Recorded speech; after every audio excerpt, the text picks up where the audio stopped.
prvi motiv bavljenja politikom bio je nepotizam, korupcija, nedovoljno, kako bi rekao, razvoj općine, gdje smo kroz aktivizam, jedna određena skupina mladih ljudi, tada smo se zvali kao neovisna lista SOS, okupili se i rekli ljudi, pa nije dobro sjediti u kafiću i pričati za lopovike, ajmo nešto uraditi, ajmo pokušati zasukati rukave i to je nekako tako krenulo. Onda smo se aktivirali najprije kao neovisni i onda smo skužili da su velike stranke napravile takvu situaciju da ti ništa kao neovisni ne možeš baš toliko napraviti rezultat iz razloga što imate prilikom prijave na izbore takve, kako bi nazvao, gluposti. Na primjer, za prijavu jednog kandidata trebalo je skupiti 300 potpisa, uplatiti 500 maraka, znači ako imate listu od 10 ljudi trebate to pomnožiti, znači 500 maraka svaki kandidat i svaki kandidat po 300 ljudi. I onda smo, da i mi ne bi bili naivni, trošili vrijeme na skupljanje potpisa i skupljanje kotizacija, onda smo osnovali stranku, udružili se na malo većoj razini sa kolegama u Mostaru i tako dalje. I što je bio glavni motiv, da skratim priču, znači ovdje u Širokom Brijegu, recimo, mi smo imali neke akcije, sami smo, ja sam pisao jedan projekt, dobio potporu od Vlade Republike Hrvatske za izgradnju dječjeg parka Borak, gdje smo pokušali uvezati lokalne obrte. Tada je bio Metalac, s njima smo napravili kalupe za izlijevanje klupa, za kante za otpadke i šta sam htio reći, to je natjeralo vlast da oni naprave projekt koji danas imamo.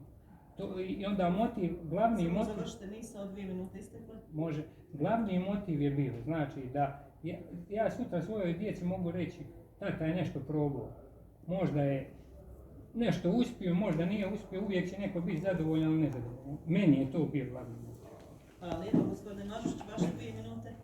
Ja sam studirao u onom sustavu i kroz cijelo vrijeme mog života sustava Čečen u Njemačkoj je bio, pratila me ta famozna moralno-politička podobnost.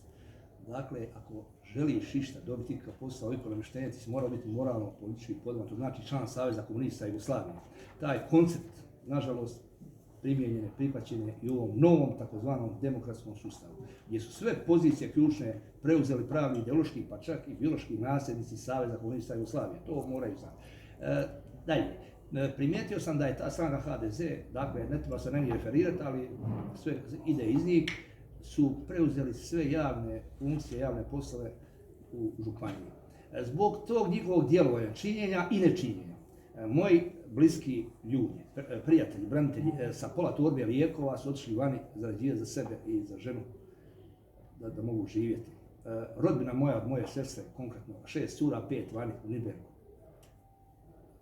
Dalje, to su kao glavni motivi. Međutim, ovi podredni motiv je nepravda koja se događa na svakom koraku, poglavito prema mojim braniteljima. Ovdje u Federaciji doneseni su neki zakoni o pravima branitelja, a ja sam bio organizator, ponosan sam s tim što smo blokirali granične prijelaze institucije zakonodavne izvršne vlasti, kako bi tu diskriminaciju i nepravdu prema braniteljima ispravili. Nešto je se dogodilo, ta takozvana egzistencijalna naknada je data i tako dalje, međutim mi smo zadovoljni.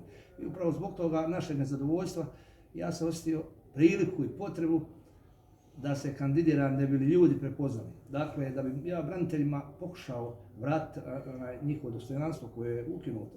A prorok Sirah u knjizi Poslanka je napisao: nema tužnije stvari za državu kad joj branitelji žive i umiru u oskudici. A nažalost u Bosni i Hercegovini žive i umiru u oskudici branitelji. To je žalostno. Druga stvar, primijetio sam, evo da je Zoran Mikulić, pošto ja imam dijete sa... Evo, samo završiti. Postoji puno invalidnih osoba i nezaposlenih i tako dalje u isto teškoj situaciji koji su diskriminirani u odnosu na druge kategorije. A s obzirom da se ja u toj oblasti duboko involviran, ja dakle mislim da mogu pomoći i u toj oblasti. To su motivi. Hvala lijepa. Evo ovako,